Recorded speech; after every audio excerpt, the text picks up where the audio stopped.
Direction को predict करके आप डायरेक्शनल ट्रेड लेते हो, तो उस चीज़ को कैपिटलाइज करने का, अगर यह आपकी एक्सपर्टीज़ है, तो उस चीज़ को कैपिटलाइज करने का सबसे अच्छा अगर कोई इंस्ट्रूमेंट है तो वो है फ्यूचर्स। जी हाँ, फ्यूचर्स सबसे बेस्ट है, इवन बेटर देन ऑप्शंस। क्यों? क्योंकि फ्यूचर्स का डेल्टा है वो 100 होता है, मतलब 100% of the market movement will be your profit और लॉस। लेकिन सिर्फ प्रॉफिट नहीं, लॉस भी, तो रिस्क है वो भी वहाँ पे उतना ही है। अगर मार्केट 100 पॉइंट मूव करता है तो प्रॉफिट अगर आपके फेवर में मूव करता है तो प्रॉफिट आपका कितना है, 100 रुपये का। अगर आपके अगेंस्ट आता है तो लॉस भी आपका 100 रुपये का ही है। वहीं पे अगर आप ऑप्शन को बाई करके काम कर रहे हो या सेल करके भी काम कर रहे हो, तो मान लीजिए आप ऑप्शन को बाई करते हो, 50 डेल्टा का ऑप्शन आपने बाई किया, अब अगर मार्केट 100 पॉइंट मूव कर गया तो आपका प्रॉफिट सिर्फ 50 रुपये होगा। क्यों? क्योंकि उसका डेल्टा 50 है। लेकिन फ्यूचर में अगर 100 पॉइंट मूव करता है तो आपका प्रॉफिट 100 है। क्यों? क्योंकि डेल्टा 100 है। So hello everyone, this is Satpal and you are watching Option Seller. आज का वीडियो है, इसमें जो चीज़ मैंने अभी आपको एक्सप्लेन की उसी की मैं बात करूंगा, that is futures trading. Futures की हम बात करेंगे। फ्यूचर्स ट्रेड अगर आप करते हो तो ट्रेड करने का सही तरीका क्या है, कितना पैसा आपके पास होना चाहिए और क्या सही सेटअप है जिसके थ्रू आप यहाँ पे फ्यूचर्स ट्रेडिंग है उसको एक सही तरीके में एक प्रॉफिटेबल वे में हम एग्जीक्यूट करने की कोशिश करेंगे। क्या वो सेटअप है, कैसे किया जाना चाहिए, और सबसे ज़रूरी चीज़ मार्जिन कितना लगता है और आपके पास कितना होना चाहिए। ये सबसे ज़्यादा आप ये मान लीजिए कंफ्यूज क्रिएट करने वाला टॉपिक है। फ्यूचर्स को ट्रेड करने का सही मार्जिन जो आपके पास होना चाहिए और जो मार्जिन लगता है, वहाँ पे सबसे ज़्यादा लोग गलती करते हैं। सो ये वीडियो है, इसको आप पूरा देखिएगा। फ्यूचर्स के बारे में मैं सब कुछ आपको बता दूंगा। इस वीडियो के बाद फ्यूचर्स में ऐसा कुछ नहीं होगा जो आपको ना आता हो बेसिकली। तो चलिए टाइम को वेस्ट नहीं करते हैं, मैं आपको स्क्रीन के ऊपर लेकर चलता हूँ और बताता हूँ कि फ्यूचर्स को ट्रेड करने का सही सेटअप क्या होना चाहिए, कितना पैसा आपके पास होना चाहिए और क्या वो सेटअप है जिसके थ्रू ये किया जा सकता है। लेकिन स्क्रीन पर जाने से पहले मैं आपको बता दूं, अगर आपने अभी तक चैनल को ज्वाइन नहीं किया है तो मेंबरशिप मैंने ऑन कर रखी है, नीचे ज्वाइन बटन आपको दिख जाएगा, उस पर क्लिक करके आप चैनल को ज्वाइन भी कर सकते हो। तो चलिए अब स्क्रीन पे चलते हैं। तो देखिए ये मैं आपको स्क्रीन के ऊपर ले आया हूँ। यहाँ पे अगर आप देखोगे तो निफ्टी इज़ ट्रेडिंग एट 24,900, 24,900 पे निफ्टी ट्रेड कर रहा है। ठीक है, तो यहाँ पे अगर आप एक फ्यूचर्स को बाई करते हो तो आउटराइट आप जाके बाई कर सकते हो। यहाँ पे अगर मैं एक लोट बाई करूँ तो मैं आपको दिखाता हूँ, ये मैंने एक लोट बाई कर लिया है और ये अब मेरा पे ऑफ चार्ट बनता है। जस्ट ए सेकेंड, अरे मैंने ऑप्शन को बाई कर दिया है, इसको मैं हटाता हूँ। फ्यूचर्स को मुझे बाई करना है। अभी क्या है कि ऑप्शंस में हम लोग ट्रेड करते हैं, सो उसी की आदत बन रखी है। ठीक है, सो फ्यूचर्स का अगर मैं एक लोट बाई करता हूँ तो ये मेरा पे ऑफ चार्ट बनता है। ठीक है, अब क्यों? क्योंकि इसका डेल्टा 100 है। आप यहाँ पे देखिए डेल्टा है वो 1 है, 1 बोल लीजिए, 100 बोल लीजिए। बाकी जो ग्रीक्स हैं वो इफेक्ट नहीं करते हैं, डेल्टा इसका 1 होता है। इसका मतलब क्या है कि मार्केट जितना ऊपर जाएगा उतना आपका प्रॉफिट है, और प्रॉफिट है वो आपका 100% ऑफ द मार्केट मूवमेंट होगा, और जितना नीचे जाएगा वो आपका लॉस है, और लॉस भी आपका 100% ऑफ द मार्केट मूवमेंट होगा। ठीक है, प्रॉफिट और लॉस है वो आपका अनडिफाइंड रहता है। यहाँ पे प्रोबेबिलिटी ऑफ प्रॉफिट है वो 50 से नीचे, कायदे से 50 होनी चाहिए, 50 से नीचे। क्यों? क्योंकि ये एक प्रीमियम पे ट्रेड करता है फ्यूचर, तो उस वजह से जिसको फॉरवर्डेशन सॉरी बैकवर्डेशन और कॉन्टेंगो बोलते हैं, सो उस वजह से वो एक तरह ये एक फाइनेंशियल टर्म है, सो उसमें ज़्यादा वो करने की ज़रूरत नहीं है, उससे कंफ्यूज नहीं होना। कहने का मतलब ये है कि एक कॉस्ट ऑफ कैरी यहाँ पे लगती है, उस वजह से आपकी प्रोबेबिलिटी ऑफ प्रॉफिट है वो 50 से थोड़ी कम है। ठीक है, चलिए तो जो चीज़ मैं आपको यहाँ पे बताना चाहता हूँ वो ये है कि ये फ्यूचर्स का पे ऑफ चार्ट है। अब अगर आप ये ट्रेड लेना चाहते हो, you are very sure about the direction की मार्केट भाई ऊपर ही जाएगा, तो उसको कैपिटलाइज करने के लिए फ्यूचर सबसे बेस्ट इंस्ट्रूमेंट है। तो चलिए मैं एक फ्यूचर्स का ट्रेड लेता हूँ। अब ट्रेड लेने जाओगे तो पैसा चाहिएगा। अब पैसा कितना होना चाहिए? अगर ये ट्रेड आप लेते हो, एक फ्यूचर्स को आप बाई करते हो, तो आपकी जो मार्जिन रिक्वायरमेंट है वो ऑलमोस्ट 2.5 लाख के आसपास है। आपको 2.5 लाख रुपए के आसपास का मार्जिन चाहिए। अब मार्केट में अगर वाइल्ड मूव आते हैं, वॉलेटिलिटी बढ़ती है, तो मार्जिन रिक्वायरमेंट आपकी बढ़ेगी भी और भी होगी। और अगर आप लॉस में जाते हो तो M2M भी यहाँ पे होता है, तो आपकी मार्जिन रिक्वायरमेंट वहाँ पे भी बढ़ती चली जाएगी। ठीक है, क्योंकि वो लॉस को हर दिन आपको कंपनसेट करना है, तो इस वजह से वो मार्जिन रिक्वायरमेंट आपकी बढ़ती चली जाएगी। लेकिन इनिशियली आपकी मार्जिन रिक्वायरमेंट आप ये मान लीजिए निफ्टी में 2.5 लाख के आसपास होती है। अब अगर आपके पास 3 लाख रुपए, 2.5 लाख आपके पास मार्जिन है, प्लस मार्जिन एक्सपेंड होता है, तो 3 लाख हो, 3.5 लाख हो, 4 लाख हो, तो आप ट्रेड कर सकते हो। वैसे तो आप 2.5 लाख में भी ट्रेड कर सकते हो, लेकिन अगर आप एक बफर भी लेके चलो तो 3.5-4 लाख हैं, तो आप एक फ्यूचर्स को ट्रेड कर सकते हो। लेकिन यहाँ पे मैं एक ऐसी बात बोलूँगा जिससे आप में से बहुत सारे लोग होंगे जो एग्री नहीं करेंगे। यहाँ पे मैं आपको ये बताना चाहता हूँ कि अगर आपके पास 4 लाख रुपए भी हैं तो भी आप फ्यूचर्स को ट्रेड करने के लिए एलिजिबल नहीं हो। जी हाँ, आपने बिल्कुल सही सुना। फ्यूचर्स को ट्रेड करने में सबसे बड़ी जो मिसअंडरस्टैंडिंग होती है, जो सबसे बड़ा कन्फ्यूजन होता है, वो यही होता है और यही सबसे ज़्यादा ज़रूरी चीज़ है। इसी पर ये आज का वीडियो है। तो देखिए, यहाँ पे फ्यूचर्स को ट्रेड करने के लिए आपके अकाउंट में कितने पैसे होने चाहिए, ये समझने के लिए आप एक चीज़ देखिए कि निफ्टी ट्रेड कहाँ कर रहा है। Nifty is trading at almost 25,000 rupees, ठीक है। तो और निफ्टी का लोड साइज़ कितना है, 75। तो अगर आप 25,000 को 75 से मल्टीप्लाई करोगे तो ऑलमोस्ट 18-19 लाख रुपए आता है। वो कॉन्ट्रैक्ट हो गया, मतलब निफ्टी का जो कॉन्ट्रैक्ट साइज़ है वो कितना हो गया, 18-19 लाख रुपए का। तो अब 18-19 लाख रुपए का उसका कॉन्ट्रैक्ट साइज़ है। अगर आप बाई करने जाओगे, लेट्स आप निफ्टी 20 बाई करोगे एक उसके बराबर, तो वो कितने में आएगा, 18-19 लाख रुपए में। तो कहने का मतलब यह है, रिलायंस का या तो आप एक फ्यूचर्स बाई कर लीजिए या उतने ही स्टॉक आप बाई करने जाइए। जितने स्टॉक आप कैश में बाई करने जाओगे वो कॉन्ट्रैक्ट साइज हो गया, ठीक है। लेकिन उसमें मार्केट अगर 10 पॉइंट मूव करेगा तो आपको जितना प्रॉफिट होगा उतना ही प्रॉफिट आपको फ्यूचर्स में भी हो जाएगा। क्यों? क्योंकि उतने ही लोट आप वहाँ पे भी बाई कर रहे हो, लेकिन यहाँ पे आपको, आप ये मान लीजिए, एक लेवरेज मिल रहा है कि वहाँ पे सारा पैसा देना है, यहाँ पे उसका कुछ % देना है जब हम फ्यूचर्स को बाई करते हैं।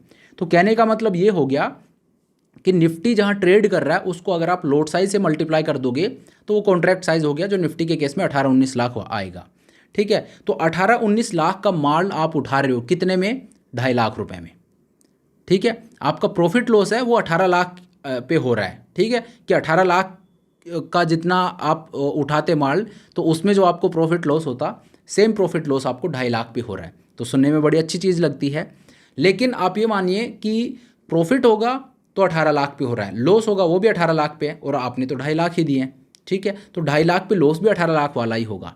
इट्स लाइक कि अगर किसी के पास 100 रुपये, इस चीज़ को समझना, आप ध्यान से समझना, थोड़ा सा कॉम्प्लिकेटेड लग रहा होगा लेकिन समझना। अगर मैं आपको बोलूँ कि आपके पास हैं 100 रुपये हैं, लेट से आपके पास, ठीक है, ये 100 रुपये में से आप 10% लूज़ कर सकते हो, या मैं बोल रहा हूँ ये 100 रुपये में से आप 10 रुपये लूज़ कर सकते हो, ठीक है। तो आप कितने लूज़ कर रहे हो, आप 10% लूज़ कर रहे हो, ठीक है।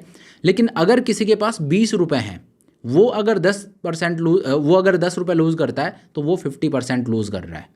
और अगर किसी के पास 10 रुपये ही हैं और उसने 10 रुपये लूज़ कर दिए तो कैपिटल है पूरी वाइप आउट होगी, 100% आपका लॉस है फिर वहाँ पे, ठीक है। तो इट्स एब्सोल्यूट टर्म्स में आप मत देखिए, आप ये देखिए 100 रुपये वाले के लिए 10 रुपये का लॉस सिर्फ 10% है, 20 रुपये वाले के लिए 10 रुपये का लॉस 50% है ऑफिस कैपिटल, और 10 वाले के लिए 10 का लॉस 100% है, ठीक है। तो यहाँ पे आप ये देखिए कि 18 लाख के ऊपर आपको प्रॉफिट या लॉस होगा, जबकि आपने दिए 2.5 लाख ही हैं। तो अगर मार्केट में कोई बड़ा सा गैप डाउन हो गया तो आपके पास 2.5 लाख थे, आपने लगा दिए, सारा लॉस में चला गया, 1000 पॉइंट का एक गैप डाउन हो गया मान लीजिए, तो 75,000 तो वहीं चले गए, ठीक है। तो इस वजह से ये जो है, अगर आपके पास जस्ट बिकॉज 2.5 लाख रुपए तो आप ट्रेड ले सकते हो, जस्ट बिकॉज कि आप ट्रेड ले सकते हो इसका मतलब ये नहीं आपको ट्रेड लेना चाहिए।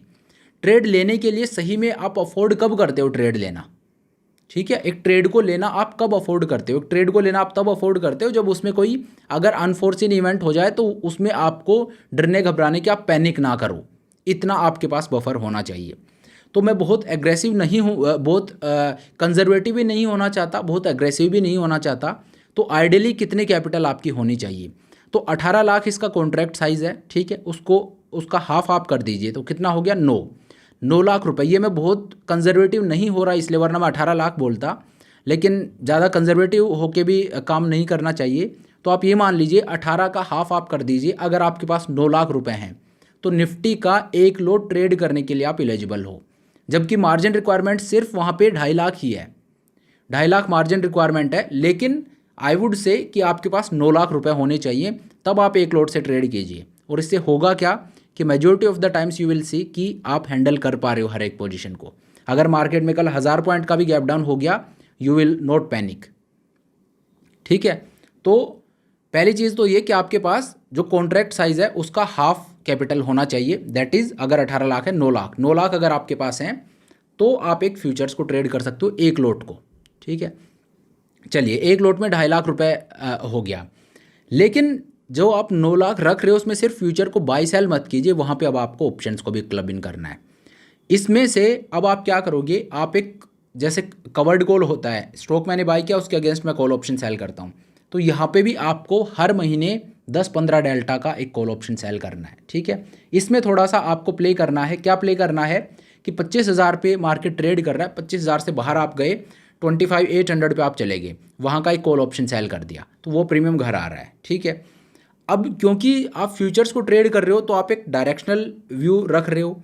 अगर आपका डायरेक्शनल व्यू में आप कई बार क्या होगा, कॉन्फिडेंस बहुत ज़्यादा होगा, कई बार कम होगा, ठीक है। तो उसके अकॉर्डिंग अब आपका ये जो लोट है, जित कि एक फ्यूचर बाई कर रखा है उसके अगेंस्ट एक कॉल ऑप्शन सेल किया है, तो ये जो कॉल ऑप्शन आप सेल कर रहे हो क्योंकि आपके पास मार्जिन इतना है उसको भी यूज़ करना है, तो आप क्या कर सकते हो, एक की जगह 2 सेल कर सकते हो। इसको बेसिकली बोलते हैं सिंथेटिक रेशियो स्प्रेड, ठीक है। तो अपने फ्यूचर्स को सिर्फ बाई सेल मत कीजिए, एट द सेम टाइम थोड़ा सा एडिशनल पैसा लेने के लिए आप एक कॉल ऑप्शन सेल कीजिए। एक तो हमेशा ही करना है, प्लस उसके अलावा आपका कितना कॉन्फिडेंस अपने एनालिसिस में, आपको क्या लगता है मार्केट वहाँ तक जाएगा नहीं जाएगा, उस बेसिस पे आप किसी महीने एक ही रखिए, लेकिन जब आपको वाइबल सिचुएशन लगती है तो आप उसको डबल भी कर सकते हो, ठीक है। उसमें और आपका मार्जिन 1-1.5 लाख रुपए और यूटिलाइज हो जाएगा, ठीक है। इससे होगा क्या, 50% स्टिल आपका एज ए बफर रहेगा और 50% आपका यूज़ होगा। और इससे बेनिफिट ये है कि इससे आपका जो ROI है वो हैम्पर नहीं होगा, क्योंकि जो 50% आप यूज़ कर रहे हो उसमें जब आपको प्रॉफिट होगा, अगर मार्केट आपके अगेंस्ट आता है तो लॉस होगा, उस लॉस को टैकल करने के लिए आपके पास सफिशिएंट बफर रखा है कि उसको आप बिल्कुल मिनिमाइज़ कर पाओ, ठीक है। और अगर मार्केट आपके फेवर में जाता है तो जो बफर आपका रखा है उसको मिला के, क्योंकि वो पैसा भी आपके बैंक में नहीं जो आपको इंटरेस्ट मिल रहा है, वो भी बफर आपने रखा है, ठीक है। तो जो आप ये मान लीजिए कि 9 लाख में से आपने 4 लाख ही यूज़ किए, जो 5 लाख अनयूज्ड है उसको भी आप मिला दीजिए, 9 लाख के ऊपर जो ROI है उस तरह का ही ROI आपको मिलेगा। मतलब आप ROI को नेट सिर्फ 5 लाख रुपए मार्जिन लगा है, 4 लाख रुपए मार्जिन आपका लगा है, तो जो ROI है वो 4 लाख पे नहीं कैलकुलेट होगा, वो कैलकुलेट आप पूरे 9 पे कीजिए कि यार मेरा पैसा तो पूरा 9 लाख का 9 लाख रुपए मैंने फंसा रखे हैं ना, तो एक अपॉर्चुनिटी कॉस्ट होती है, ठीक है। तो वो 9 लाख रुपए अगर मेरे फंसे हैं तो ये तो बड़ा गलत होगा बोलना कि यार जस्ट बिकॉज की मार्जिन 4 लाख लगा था तो ROI 4 लाख पे कैलकुलेट हो, नहीं, ROI पूरे 5 लाख पे आप पूरे 9 लाख पे आप कैलकुलेट करोगे। क्यों? क्योंकि वो पैसा भी उसी ट्रेड के लिए यूज़ नहीं किया, लेकिन ब्लॉक तो है पैसा, ठीक है, वहाँ पे इंगेज तो हो रखा है, तो इस वजह से पूरे पे आप ROI देखोगे। तो ये स्ट्रेटजी है, ये इस चीज़ को जस्टिफाई करती है कि जो आपने बफर कैपिटल रखी है उसको भी जब आप इंक्लूड कर लोगे तो भी आपको एक बेटर ROI मिलेगा। जो आपने 4 लाख लगा रखे हैं उसी पे 4 पे आपको इस तरह का ROI मिलता है जो पूरे 9 के लिए कंपनसेट करता है। सो इस तरह से फ्यूचर्स को ट्रेड किया जाता है। आंख बंद करके कभी भी आप ये नहीं कर सकते कि मैंने फ्यूचर को बाई कर लिया, सेल कर लिया। और सबसे बड़ी गलती ये कि आपने इसलिए बाई सेल किया है कि आपके अकाउंट में उतने पैसे थे कि आपने ट्रेड ले लिया। ट्रेड लेने के बाद अकाउंट में 1 लाख रुपए भी हैं तो भी आप उसको अफोर्ड नहीं कर रहे हो। अफोर्ड कब कर रहे हो? जब जो कॉन्ट्रैक्ट साइज है उसकी हाफ एटलीस्ट आपके पास कैपिटल होनी चाहिए, अब आप 1 लोट ट्रेड करने के लिए एलिजिबल हो। और 1 लोट ट्रेड करने जाओ तो भी उसको एक या तो उसको एक कवर्ड कॉल में कन्वर्ट कीजिए या आप उसको एक सिंथेटिक रेशियो स्प्रेड में कन्वर्ट कर दीजिए। ये आप सिचुएशन के अकॉर्डिंग करोगे और इससे होगा क्या, आपकी जो प्रॉफिटेबिलिटी है वो थोड़ी सी बेटर हो जाएगी। तो इस तरह से फ्यूचर्स है उसको ट्रेड किया जा सकता है। ये मैं कोई आपको ये नहीं बोल रहा हूँ कि ट्रेड रिकमेंडेशन आप कल जाके ट्रेड कर लीजिए, नहीं, ये मैं एजुकेशनल पर्पज से आपको बता रहा हूँ कि इस तरह से फ्यूचर्स जो होता है वो ट्रेड किया जाता है। तो चलिए, thank you so much for watching the video. I hope ये वीडियो आपको पसंद आया होगा। ज़्यादातर लोग हैं वो उनको ये थोड़ा सा कॉन्ट्राडिक्टरी लगा होगा कि यार ये क्या बकवास करके चला गया है। बिल्कुल, मैंने पहले भी एक वीडियो ऐसा बनाया था, उस पर भी बहुत सारे लोगों के इसी तरह के कमेंट आए थे कि नहीं मैं ऐसा क्यों करूं, इतना पैसा मैं ये करके रखता हूं कि मेरा ये अनयूज्ड कैपिटल रखे सारी चीज़ें।